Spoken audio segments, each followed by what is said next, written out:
إن الذين آمنوا وعملوا الصالحات كانت لهم جنات الفردوس نزلا خالدين فيها لا يبغون عنها حولا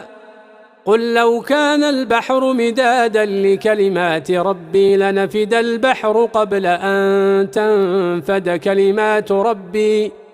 ولو جئنا بمثله مددا قل إنما أنا بشر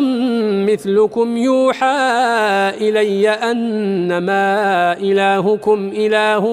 واحد فمن كان يرجو لقاء ربه فليعمل عملا صالحا